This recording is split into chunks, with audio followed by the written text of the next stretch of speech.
Kia ora, welcome to our sixth webinar, Superhome webinar. We're working through the key topics of the important things to create a superhome. And today it's about superstructure. And my name's Bob Burnett. I'm an architectural designer. And we have Dan Saunders from Dan Saunders Construction and Steve Healy from Fifth Dimension Engineers. So we just thought we'd do a bit of a group discussion about how to engineer superhomes and build them. and build them and design them. Yes. And yeah, so my ears are still ringing and my head's still spinning from the Cult concert last night. So I thought I'd better get some help with this webinar. So yeah, so we'll just crack into it. And if you have any questions, pop them in the chat and we'll get to those. But I thought, maybe you guys, I might just ask you guys questions. Yeah, go for it. Sounds good. It's fine. Yeah. So there's our top 10 things. It's not exhaustive and there's crossovers but yeah. Superstructure. So we're talking about floors, walls, roofs, windows. It's all part of the structure, part of the building envelope, but with more of a structural focus today than a thermal focus. But I think a big part of it is actually how everything is coordinated and interrelated. So what we have found is that just teamwork makes the dream work. So just getting everybody together at a very early stage, conceptual stage, and working out how's the structure going to fit in the building and how are the services going to fit without colliding with the structure. And that's really, really valuable. And yeah, even bringing in the ventilation people into those early meetings as well. And yeah, just working out how the designers' crazy ideas are actually going to stand up. We have to steel in there. We love steel. Engineers love steel. Superhomes don't. Yeah. So good point. So thermal bridging, yes, or cold bridging, whatever you want to call it. Yeah. Thermal bridge-free construction is what we're aiming for. And then I guess just leading off from exactly what you said, I couldn't agree more that early consultant and contractor involvement is absolutely key, particularly to engineer a lot of the steel out. It obviously has its place. Sometimes you need portal frames or a beam, but keeping it within the thermal envelope to reduce cold bridging as much as possible, and that's where those early meetings really help. And just designing with as much timber as possible to obviously reduce that thermal bridging down as well. Because as a lot of engineers would know now, and even architects, there's the Prolam portal frames are really good. Your typical living, dining, lounge area, you've got the big sort of wings, and at the end you typically have glass there with no wing walls for bracing. So that's always where you want to, 9 times out of 10 you see structural steel portal frames there, but you can do that with timber now. Really good to work with those guys too. I've done on a couple of projects. Yeah. So. Another thing too as well for this early engagement is we've been utilising it a bit lately on the more technical jobs where we're using BIM modelling. So we can basically build it in virtually before we build it in reality, which we've used offsite design for that. So that helps out, and it can iron out a lot of issues at the front end, which means you don't waste time on site and you picks up of all the things that are not so almost like doing shop drawings, I guess. Pretty much. Yeah. And likewise, we're doing 3D modelling and sharing our IFC files with the architect yourselves at that career stage as well. Irons a lot of that out. Yeah. So these are our partners on the screen at the moment in the Superhome movement, and there's I think there's 3 engineers, structural engineers that are Superhome. 3 or 4 who are Superhome participants. There's probably about 20 or so builders, so and probably about the same number of designers. But I think it's a really good start to kind of engage with one of the participants in the Superhome movement, because they're the people that get it, and they're the people that have been thinking about this and kind of understand the why and the values shared, sort of like-minded people that excuse me, share the same sort of values around when it comes to sustainability and climate change.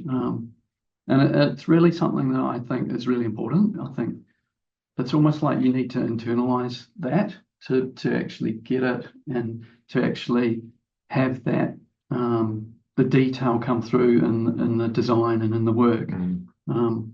So that's something to think about. And I love the fact that we've got the best builders, best engineers, and it's just been really great to connect with those people who are on the same journey, and so that's been important.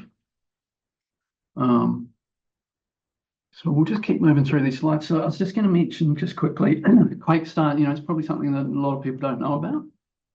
Yeah, you have that. So this is an idea that I had after the Canterbury earthquakes, and it came about from just, we couldn't get insurance, and we were thinking, well, okay, if we can prove that buildings are going to be a better bet for insurance companies, when they're going to be more resilient, both more resilient in earthquakes and also the other extreme weather events, then that's going to be a surer bet for insurance. So I just had the idea, and then a guy by the name of Dr. David Hopkins, who's an earthquake engineering guru, created Quakestart initially for commercial buildings, and then later for residential homes. So there is a app, there is a web app. So if you go to quakestart.org.nz, and it's called House Check. So you can just click on that and answer questions about a home, and it gives you a rating out of 5. So there's 5 stars, 5's the best. So some of the homes we've done 5 stars, or probably most of them actually. And a lot of people aren't thinking about this, but I think some people are, and it probably comes down to people's experience through the earthquakes. And if people have been tipped out of their house, then their perception of building better than building code is probably more heightened. But I guess it's a little bit like the the energy efficiency part of the building code. The structural standards is really and Steve will be able to talk in more detail about this, but it's really about protecting from death and injury. It's not protecting your building. So with Quakestart, there's the 3 Ds: death, dollars, and downtime. So you're going to not die, which is a good thing, but you're also going to know if it's a high-rated building, it's going to cost less to repair it, and there'll be less time out of your building, and you'll be able to, a 5-star building, you'll probably be able to, there'll just be minor repairs, and you might not even have to move out. So I think that's a worthwhile thing to think about when thinking about a super home. And also a lot of the time doing better than code, say, 150, 200% even of NBS, new building standard, it's not expensive. It's just a matter of getting the proportions right and the openings in the right places and stuff like that. And these days, having rigid air barriers on the outside, it's not expensive and not difficult to achieve these sort of standards of structural resilience. And Steve, I'm just thinking, there is these different levels in terms of, 1 in 500 year event, 1 in 1,000 year event. Do you want to just elaborate on that a little bit? Yeah, so they relate to the importance level of the building. Most residential homes in New Zealand will be importance level 1, importance level 2. And that relates to the 1 in 500 year event for an earthquake, for example. So most houses we designed to those. But on that note, when we do bracings for any sort of super homes, high performance homes, we target 150% for bracing. Code minimums obviously 100%. So going that extra is actually not much more. Maybe just massaging a few walls, and that's just kind of collaborating with yourselves and say, hey, look, can we have 100 more mils here or 200 there, or if we move this, we can do that. You get around using a portal frame. So it's no additional cost like during the project to be getting 150%. And it also we sometimes even go, there's a new National Seismic Register that's come out that's some areas are going forward are going to have a higher seismic region, which is actually going to bump that up even further. And then you just have a bit of resiliency up your sleeve there as well. And you'll know, Dan, when you're at site, and sometimes you have the framing comes to site, and you see like 2 or 3 studs there, and you might be 50 or 100 mil short for a bracing element. So by going higher than 150%, that doesn't matter. Yeah. Well, the council gets picky, but that's another story. Yeah. So I guess, as usual, the moral of the story is the building code describes the worst possible building that you're legally allowed to build. And I mean, yeah, exactly. The standard in terms of healthy, having a healthy home and having an energy efficient home is just woefully inadequate. And similarly, I think the 100% of code is going to be safe and protect you. Well, your building might not be safe, but you might not lose your life. But the fact that can be relied on is probably a bit of a fallacy, a bit like the other sections of the building code. So I would suggest that we need to do much better. And everything we do, we're always at a minimum 150, even if it's not a high performance home, we still try and target 150 as much as possible.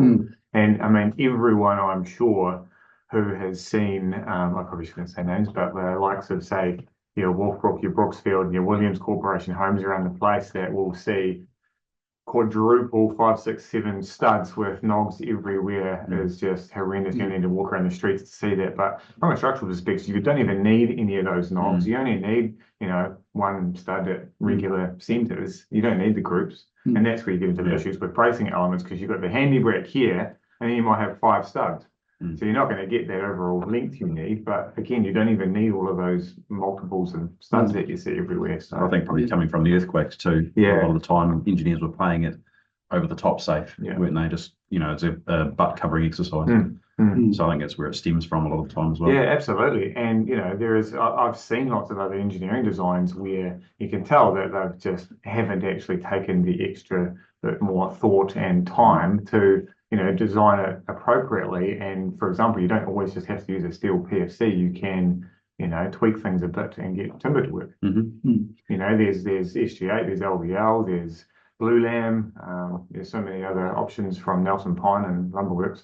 Yeah. So, I mean, we want to move on to looking at some details and some practical, easily implementable ideas next. But just before we get to that, I think just in terms of sustainable structural design and just thinking about, sustainability, I think reportedly 90% of the CBD needed to be demolished and rebuilt after the earthquake. Well, that's incredibly resource intensive, carbon intensive, and everything else intensive. And that's about as unsustainable as it gets. So if we can design buildings that are going to have more longevity as well, more durability, and also, so that's, I'll just keep moving on. It's almost like that little ripple was an earthquake there, wasn't it? Yeah. So we've already talked about this, the teamwork approach and early engagement, and just getting everybody together to look at a very early concept. So some of the products and systems that we're using in the designs, Dan, do you want to talk about this one? Yes. So that was a project we did over in Cashmere Estate. So as you can see on the left-hand side there's a CLT mid-floor. The reason why that was utilised was because there was a recession plane and we were only 20 mils below that. So if we built up the mid-floor in a conventional way with joists and such things, I think the height limit, we were 20 mils from the height limit. So obviously that helped to keep us within that recession plane. So also gave us a good amount of bracing in the diaphragm as well, and acoustics. So multi-prong approach. Yeah. It's really easy to design with, so we were the engineers on there too. It was really easy to design with, and then you had a clear services run beneath it. Yeah. Okay. So yeah, basically you can get away with a floor that's 160 instead of 300. You get that extra height. And we had that, the good thing about that too is that the speed of it going down. So we weren't cutting every joist and laying them down. Of course, you can utilize that with a conventional joist system and make cassettes and lift them in. But for this case, for that recession plane, we got that mid-floor down in about 3 hours. So and then you didn't have to worry about coming back in and having like services penetrations through joists and the like as well. So so that was already done. So we had a service cavity underneath to allow for the ventilation. So in the ceiling space. So this project here is a really good example of extensive use of or minimal steel. I think there's only one piece of steel in here. If you can see my mouse, I'm not sure, but it's just this window. And all of these large overhang roofs, and there's a cantilever at the other end of this building. It's all done with timber and sort of box beams with plywood, two sides. There's the entrance there. So the top floor cantilevers the bottom floor and creates a bit of a sort of sheltered entranceway. So Dan made the Ecopanels for this and installed them, and there was a different builder that did the rest of the job. But we'll talk about Ecopanels in a minute. But this drawing here just shows how we incorporated the steel so that it's within the thermal envelope, within the airtight thermal envelope. So if you do need steel, it's pretty much essential to not put it in the structural part of the wall that we want to be airtight and insulated. So what would normally be the services cavity and a 50 mil cavity, I think we just thickened that up to 90 mil on this one wall. And then that's where the structural steel was in that wall.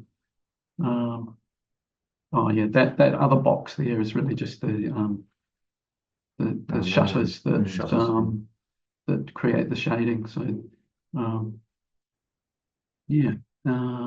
but yeah, there's always a way to eliminate the thermal bridging, and it just takes thought. And the desire to do better. And like what we were talking about before, just sort of understanding why we need to do this. And good collaboration and teamwork between all parties as well. So base, better, best. So maybe we need a base, better, best for structural, a superstructure. Do you want to have a think about that for us, Steve? So you start with steel and work your way up to it. Or maybe it relates to what we were talking about before. Or 100% there and then working your way up. And how you can achieve that. I mean, I've worked with a lot of different engineers, and some engineers prefer steel, some prefer timber, some prefer concrete. We're definitely, obviously, as we've talked about, we're trying to reduce the steel both from the thermal bridging point of view, but also as the embodied carbon point of view as well. And then concrete, I mean, you can do an insulated concrete home, and normally we'd be trying to insulate on the outside, either some sort of sandwich panel with thermomass panel, or having evened out, insulate out. So have that insulation, outsulation. So we're doing a project up in Kitchener's Knoll, which is in Redmond Spur, which is exactly that. It's a client system. So they've come up with a system where it's got a plywood shuttering on the inside, concrete, and then EPS on the outside, which all ties in together. And we've poured these in situ, and so it's just got about 150 mils of insulation on the outside, which then incorporates battens within the system to be able to hold the form in place while it's being poured, but then attach the cladding to. So that sounds pretty interesting, eh? But the other thing is with if you're doing, like, we've done a handful of insulated concrete panel houses, and we've detailed them so that the insulation is continuous at junctions and around corners and things. So you just I mean, it's just a matter of just thinking about it and detailing it that way. But do you want to talk about the timber walls? So this is how we do all of our This one here. So the jib fix framing system, or it's been around for a wee while, but also in America it's called the California corner. So just basically eliminating that the triple stud corners on the external corners as well as where internal walls meet the external. So regardless of whether you're what type of building you're doing, I think this should be the way it should be done, because it eliminates unnecessary timber and obviously allows for extra insulation, which is always cheaper than timber. Then it obviously minimises that thermal bridging, as you can see there. I thought this would just become the new normal. You know, we did this. I think we were the first house in Christchurch that entered our home in 2015. Yeah, and I thought, well, if there's less timber and more insulation, the insulation's cheaper than timber, then why aren't all houses built this way? And it's just we've just carried on doing it the old way. I guess that's one of the most used sayings around is it's how we've always done it, so therefore it should be right, which is not the case. You know, you should be able to adapt and move and just do things better each time. Every house you build, or every house that we build, we're always trying to find a little bit extra where we can do things better, which makes it more efficient to build, makes it less costly for the client, as well as just more efficient thermally. So yeah. So the other thing is just leaving the dwangs out and or nogs, and then or if you do need dwangs, put them on the edge so the insulation can be continuous past them. But then Ecopanel, Dan, we have another layer of insulation anyway with this. Yeah, well, also on that jib, that previous slide with the jib fix system, wasn't showing the service cavity, which you can see in that center photo there. So basically, the panels come to site fully from external cavity bed into internal service cavity. So that includes the RAB, airtight layers, insulation, all in one piece. So the panels can be, the largest panel we've done, I think, is about 12 meters long by 2.7 stud. So depending on site access and clients' budgets to how big the panels can be with freight, it's pretty easy to do. So and the good thing about that is that the speed at which they can go up, which eliminates can reduce your overheads with P&Gs and labour on site. So it's all done in a factory. And if you're thinking about building it on site, like on a 2-storied house on a hill, then you're taking one piece of ply up, nailing it on, cutting it, and doing it like that. It's really repetitive. It takes quite a long time. So we've had jobs that we've got weathertight on a hill in 5 days using panelisation. So yeah. I mean, you see framing sitting out in the rain for days or weeks, then just deteriorating. But it never gets wet because it's wrapped when it gets delivered. But even renovations, we're achieving this same sort of build up with a renovation that Dan and I are currently working on. We're putting ply. We've removed the existing linings, and put ply on the inside, and then putting an internal services cavity into an existing building. Do you want to talk about that? Yeah. Well, so it was 1950s house. So think of a red brick, Remu framing, diagonal dwangs or nogs to create the bracing. So basically, what we did is we stripped everything off the ceiling, basically back to Remu or back to the framing, included removing all the dwangs that were in the exterior wall. So then what we did is we wrapped a weathertight layer around the studs and started instead of trying to Christmas wrap in between each pocket, we just ran a continuous layer in and out of the studs. In and out of the studs. So and then inserted the insulation and then put the plywood on top of that, which for 2 reasons. So we got our airtight layer, but also to give the house some structure as well, because obviously there was a time before bracing was a thing really. So basically what's in tallow here in that plywood situation is plywood, and it's giving you the bracing as well as the airtight layer. So. And then you just tape the joins so that it's airtight as well. So tape to the floor, so the tallow on the ceiling would run to the plywood, and then we'd tape to that. So So I've actually seen some new houses being done recently where they've used plywood as the airtightness on the inside of the wall, which just puts your bracing on the inside. So this old chestnut, this old favourite, we're talking about the building envelope, so it's worth mentioning. We should stop putting our windows where the building code tells us, on the outside of the cladding.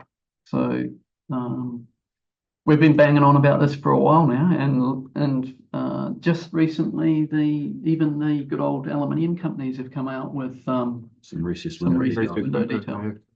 Yeah, I mean, I guess the windows are still going to be probably not that airtight and not as good as, say, PVC or European style windows, but at least they're trying. At least they've brought out a detail. So it's good to see them at least, yeah, like you say, taking a step in the right direction. So we won't dwell on this because we've covered this several times in the past. Super versus stupid. So many things that we do that are stupid. That's how we've always done it. Yeah. Foundations, Dan.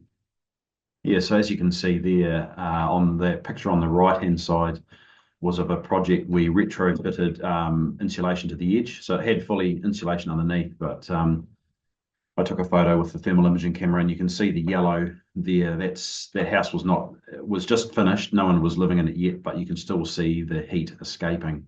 So that just goes to show the importance of insulating the edge of the foundation, not just the underneath. And anyone who tries to tell me otherwise, I'd sort of laugh it off, really, because it just needs to be done. I think there's always a few non-believers, naysayers. Yeah. Actually, we did a couple of talks at some conferences. We had some bit of a heckler saying you don't need to do it, and it was like, well, there's the photo, there's the evidence why you do. Yeah. Similarly, if you take a photo of a wall where you've got the extra surface cavity, you'll see that that's eliminating the bridge where the studs are, because the only point where you've got a thermal bridge is where those two timbers cross, which is yeah. If we go back to talking about walls, and if you were making a decision to say yes, I want a thicker wall, and you're debating whether you go a 140 stud, obviously with no doings if you can avoid it, we can avoid it, versus a 90 with the surface cavity. It's actually, you'll get better performance out of the 90 plus the surface cavity. You get the same insulation value, but because you're having only a 45 by 45 area where there is potential thermal bridging versus a stud going all the way out. So yeah, and you're only talking about the external walls, so I think it adds surprisingly little extra cost just to put some horizontal battens and an extra layer on the external walls. Well, I think there's a slide coming up of a project we're doing, and well, there you go, there it is there. I did when the people started talking about the rollback on H1 insulation levels and stuff, I sort of did some figures. Minister Pink. Yes, did some figures around. Suggesting pink bat. Did some figures around the cost benefits of doing, the extra layer of the insulation, which was only about $2,500 over this house. There's about 167 squares on the floor. Also with the walls, to add, by the time you take away credits for the triple studs, the extra row of dwangs, I think the uplift in cost to do the surface cavity plus the insulation on that house was, I think it was about $1,200. And if you were doing a surface cavity plus insulation with a 6x2 wall, the previous one was a 90 mil wall, but the 140 stud was only $550, because obviously you're still putting the surface cavity insulation in regardless, but the cost per linear meter obviously for the 6x2 framing is more than the 4x2, so hence why it's a lesser cost. So it's a no-brainer. Yeah, so I mean, you'd save that in your power bill, wouldn't you? Yeah. On the first year, probably. So roofs, another silly thing in the building code, this idea of having 500 millimeters around the edge of the roof, where you can have the old standard, half the insulation, completely bonkers. I mean, the heat will go to the weakest link, and, the external perimeter wall there's probably likely going to be windows there too. That's where the most heat loss is going to be. And then you definitely don't want to reduce the insulation at that point in the roof. So there's ways around that. And yeah, maybe I've missed a slide. Oh, here we go. I'll just jump forward. So, I mean, you can increase the height of the truss heel. commonly we're adding an extra cavity, kind of like your wall services cavity, but on the ceiling. We're putting a 90 mm cavity in the ceiling. So basically, so our ventilation space, our ventilation ducts can go across the bottom of the bottom cord of the truss. So if it's required, you can fill that space with insulation as well. Which is the same for if you do a skillion roof as well. Yeah. The good thing about lifting up the heel to make make that insulation layer continuous right to the outside plate is it'll give you a larger overhang as well, which will help with shading as well. So it's a double benefit. Yeah, which is a common it's a common problem with Kiwi homes. People don't think about overheating, and climate change. We're living in a warming climate. It's only going to get worse. So we've got to design for. I think when there was this sort of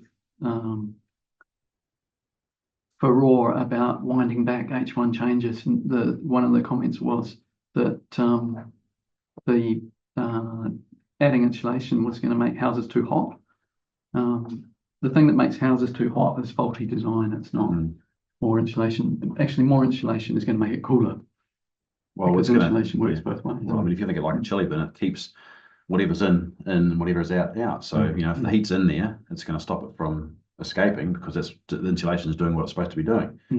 Now you've got to stop that heat from getting in there, which is, like you say, it comes down to design. So yeah, it's just disappointing. Even people in positions of authority and people that should know better, should have people advising them about these things. They just don't know. Talking about.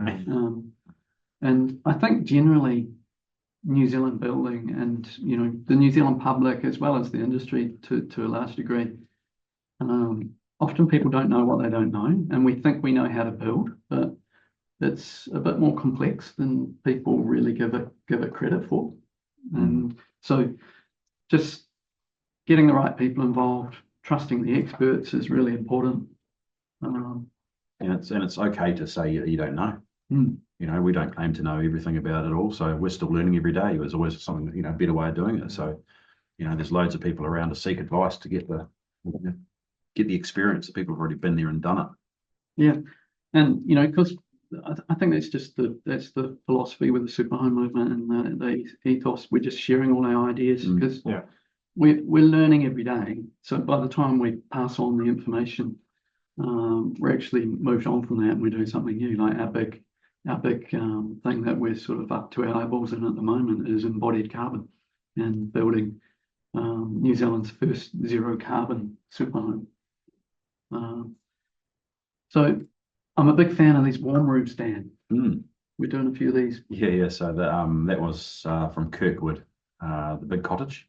So the structure in behind that, you can sort of see in the top left-hand of the left-hand photo there is glulam. So similar in essence to CLT, where it's mass timber, but it's running a different way. So those glulam panels are 600 wide. I think they were 900 wide. PLT. Parallel laminated timber instead of cross-laminated. Yeah, so they were 900 wide by about, the longest one was about 12 meters.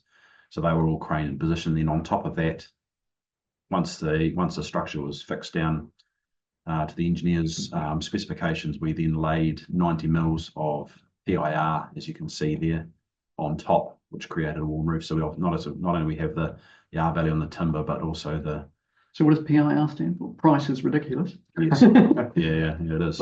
Polyisocyanate. But yeah, it's a foam, basically plastic, extruded foam.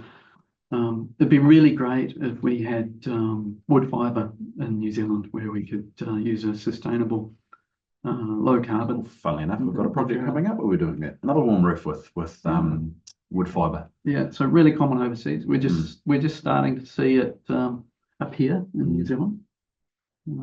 But yeah, we're kind of at the bottom of the world. So some of the new. So if we could stay on that one, the good thing about, and the same thing with the project up at Balmoral Lane, is we're using a warm roof there.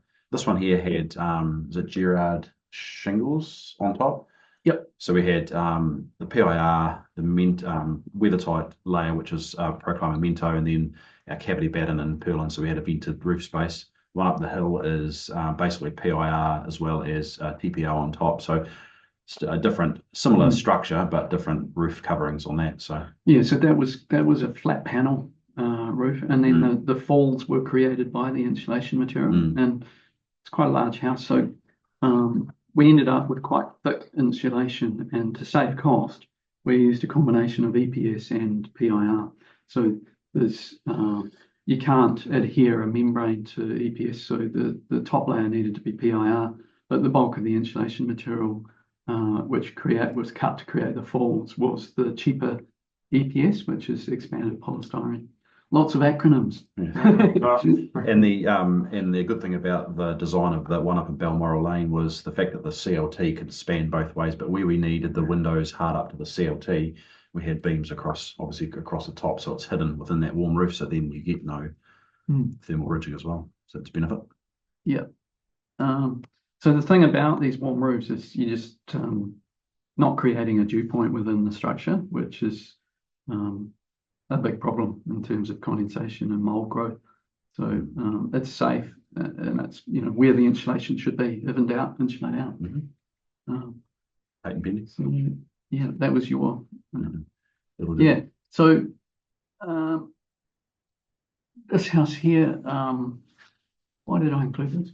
Oh yeah. So this was this was the one that we did a Quakestar house check, and this was 5 stars on that. But yeah, and the client was really interested in that, and they wanted, because they had to move out of their house, and they actually were moving back from Wellington, earthquake refugees. They left Christchurch and after the earthquakes and moved to Wellington, an even more earthquake prone place.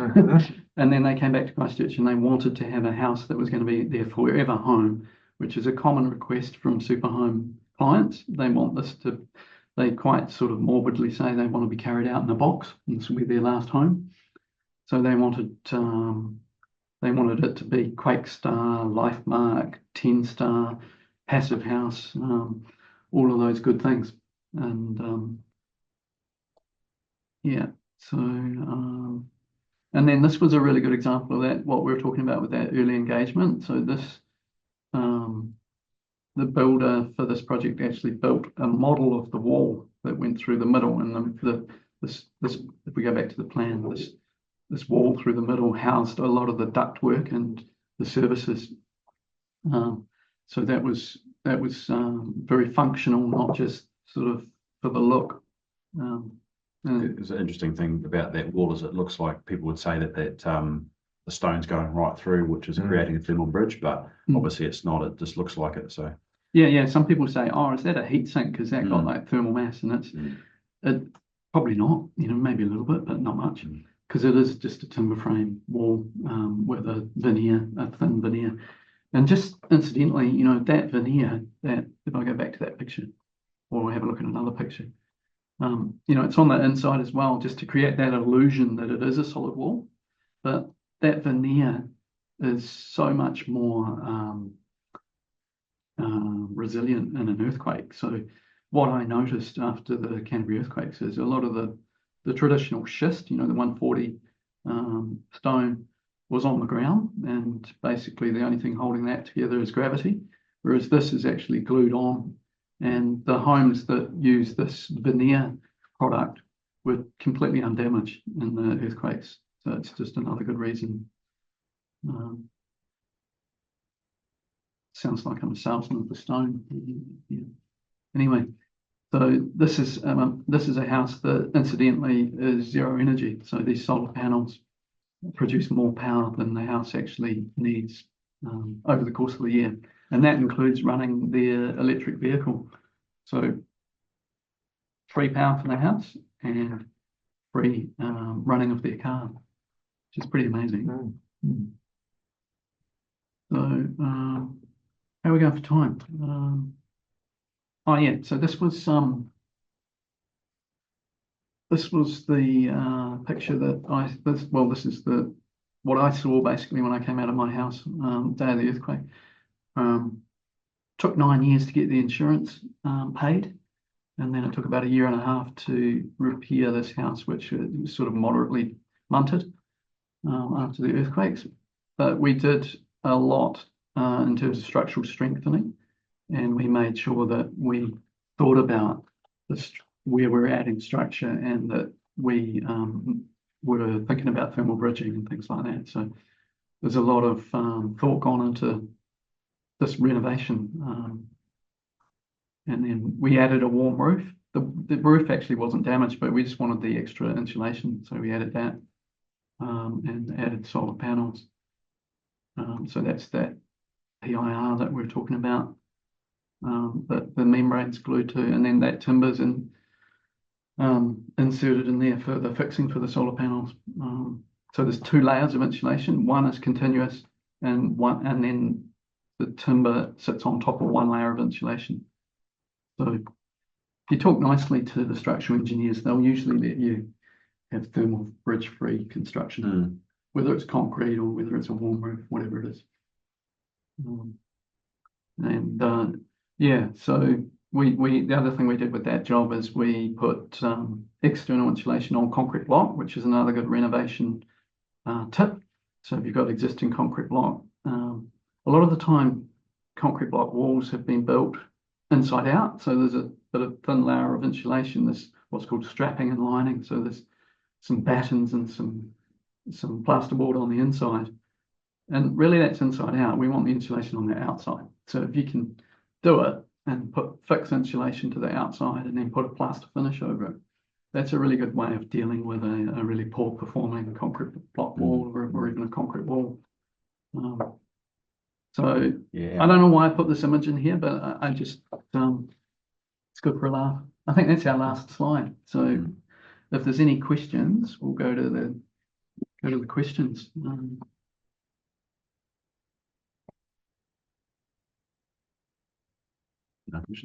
questions. We were too thorough.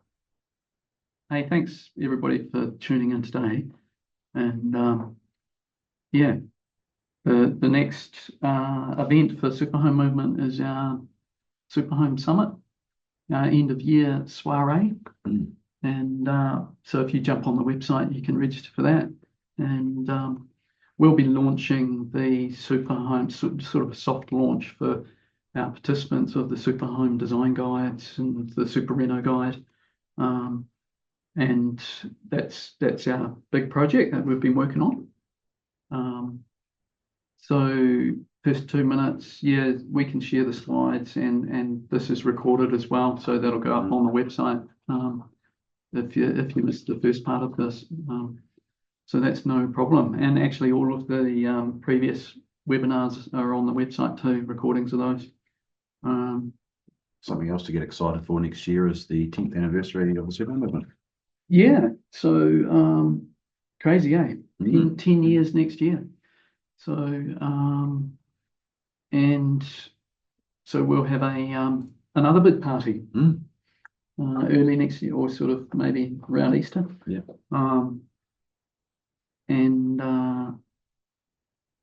Yeah, so keep an eye out on the events page of the Superhome website. And a really good way to just keep your ear to the ground is just make sure that you're on the mailing list for the email newsletter. So if you go to the superhome.co.nz, you can sign up for the newsletter. Thanks everybody for joining us, and enjoy the rest of your day. That's it. Thank you. See ya.